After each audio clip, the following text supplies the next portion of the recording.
जरा सोचिए, आपने 20 लाख की नई कार खरीदी और कंपनी वालों ने कहा कि E20 पेट्रोल पर ये आराम से चलेगी, लेकिन कुछ ही महीने बाद बार बार कार खराब हो रही है। और जब आपने सर्विस सेंटर में दिखाया तो कंपनी वालों ने कहा गलती आपकी है, आपने खराब पेट्रोल डलवाया। लेकिन मामला जब कोर्ट में गया तो ऐसा फैसला सुनाया गया कि लाखों करोड़ों वाहन चालकों को सोचने पर मजबूर कर दिया गया। अब समझते कि मामला है क्या।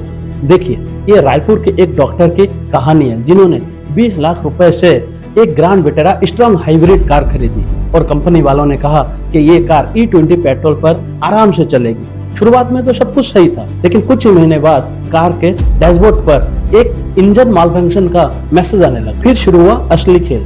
डॉक्टर साहब गाड़ी लेकर गए सर्विस सेंटर, लेकिन उन्हें क्या कहा गया कि डॉक्टर साहब इसमें आपकी गलती है, आपने शायद मिलावटी पेट्रोल डलवाया होगा। लेकिन अब क्या, अब टैंक साफ किया गया, लेकिन कुछ दिन बाद फिर वही दिक्कत, फिर टैंक साफ किया गया, फिर वही दिक्कत, यानी गाड़ी सही होने का नाम ही नहीं ले। और सबसे हैरान वाली बात वहां पे आ गई जब डॉक्टर साहब को 5,30,000 का बिल पकड़ा दिया गया। सोचिए, नई कार अभी वारंटी में और डॉक्टर साहब को बता दिया गया कि ये इंजन पूरा चेंज करना पड़ेगा जिसमें 5,30,000 का खर्चा आएगा और ये वारंटी में भी नहीं, और मामला यही से ज्यादा गर्म हो। अब सबसे चौंकाने वाली बात यह है कि डॉक्टर साहब ने कंपनी वालों के सामने ही, उन वर्करों के सामने ही पेट्रोल डलवाया, लेकिन मुश्किल से गाड़ी ज्यादा 10 किलोमीटर तक ही चली, फिर वही खराब है। फिर जब दोबारा टैंक को साफ किया गया तो उनका दावा है कि पेट्रोल के नीचे एक सफेद दही जैसा पदार्थ जमा है।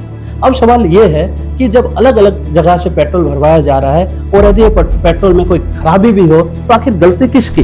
डॉक्टर साहब काफी परेशान होकर कंज्यूमर कोर्ट का दरवाजा खटखटाया और कंपनी वालों ने बोला कि कार तो E20 पेट्रोल के हिसाब से ही बनाया गया, खराबी किसी और कारण से आया होगा। लेकिन आयोग ने रिकॉर्ड देखा, बार बार रिपेयरिंग के रिपोर्ट देखे और बाद में एक महत्वपूर्ण ऐतिहासिक फैसला सुना दिया। सारी दलीलें सुनने के बाद कोर्ट ने ऐसा फैसला सुनाया कि सारे जगह लगभग पेट्रोल पंप में E20 पेट्रोल ही मिल रहा है। तब हम कैसे एक कंज्यूमर से उम्मीद कर सकते हैं कि ये E20 पेट्रोल के अलावा कोई और पेट्रोल डाले?